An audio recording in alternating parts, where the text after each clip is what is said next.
हमारे सुरक्षाकर्मी हमें बचा लेंगे या हमें अपनी सरकार पे इतना भरोसा होता है कि वो हमें कुछ नहीं होने देगी।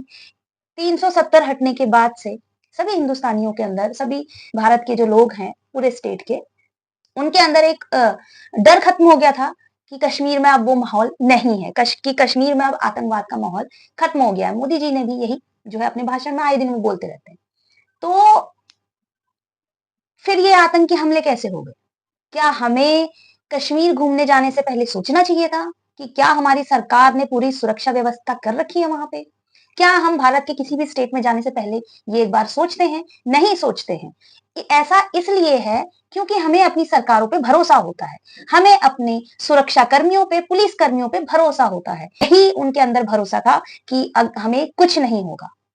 अगर किसी के मन में ये डर हो ताकि हमें वहां जाके कुछ हो जाएगा तो वो जाते ही नहीं, है ना? क्योंकि इससे पहले तो जब 370 खत्म नहीं हुआ था, उससे पहले तो कौन जाता था वहां?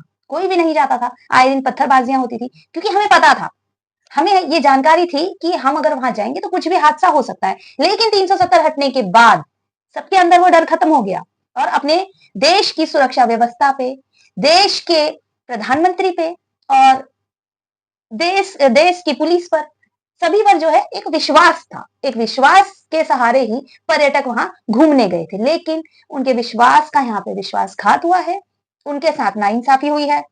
वो नाइंसाफी अपने ही करते हैं, दूसरे नहीं। दूसरों से तो हम कोई उम्मीद लगा नहीं सकते हैं। तो आज मैं यहाँ पे आतंकवादियों की बात करूंगी, लेकिन उतनी नहीं, क्योंकि वो आतंकवादी हैं, उनके बारे में क्या ही बात करना है। वो इस लायक नहीं है कि हम उनपे बात करें। हमें उनके सर चाहिए कटे हुए, ऐसा ही बोला है ना। विनय नरवाल की जो बहन है, यही बोला है उन्होंने जो सरकार से कि मुझे उन आतंकियों के सिर चाहिए, वो आतंकी मुझे मृत चाहिए। तो सृष्टि नरवाल ने यही कहा कि मुझे आतंकियों का सिर चाहिए। मेरा भाई 1.5 घंटे तक तड़पता रहा, कोई मदद नहीं मिली। सीएम से रोते हुए बोली शहीद विनय की बहन। ऐसा क्यों?